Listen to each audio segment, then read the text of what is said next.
Vibe family channel. இப்போ நீங்கள் பார்த்துக்கிட்டு இருக்கிறது மஞ்சள் கரிசலாங்கண்ணி. இதோட பூ பிடித்த சின்ன சூரியகாந்தி பூ மாதிரி இருக்கும். இதோட இலைகள் வந்து கொஞ்சம் தடிமனம் இந்த மாதிரி இருக்கும். வெள்ளை கரிசலாங்கண்ணிக்கும் மஞ்சள் கரிசலாங்கண்ணிக்கும் இலைகள் ரொம்ப வித்தியாசப்படும். அது இலைகள் வந்து ரொம்ப சாஃப்டாக லேஸாக இருக்கும் வெள்ளை கரிசலாங்கண்ணி. இது வந்து கொஞ்சம் இந்த மாதிரி தடிமனாக இருக்கும். நல்லா பார்த்துக்கோங்க. ஆனால் மஞ்சள் கரிசலாங்கண்ணின்னு ஃபேக் ஒரு இந்த பூ மாதிரி இருக்கும், கொஞ்சம் பெரிய பூ இருக்கும், அதை காட்டுறாங்க. அது இல்லை, இதே வந்து ஒரிஜினல் மஞ்சள் கரிசலாங்கண்ணி இப்படி தான் இருக்கும்.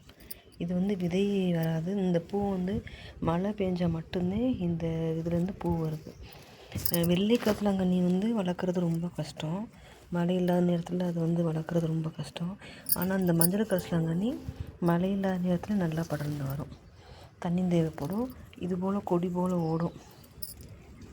கொடி போல் ஓடி அங்கேருந்து நீர் பிடிச்சி அதோட வளர்த்துக்கலாம். இதுதான் உண்மையான ஒரிஜினல் மஞ்சள் கரிசலாங்கண்ணி. இப்படி தான் இருக்கும்.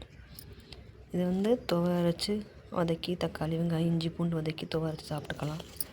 உடம்புக்கு நல்லது. இன்னும் செழிப்புமாக இருந்தால் இலைகள் பெருசு பெருசாக வரும். சில சமயம் இலைகள் இப்படி வரும், ஒரு சில சமயம் இலைகள் இந்த மாதிரி வரும், இந்த சேஃப்க்கு வரும். நிறையா பேருக்கு மஞ்சள் கரிசலாங்கண்ணியோட அந்த ஒரிஜினல் தெரிய மாட்டேங்குது. இதுதான் மஞ்சள் கரிசலாங்கண்ணி.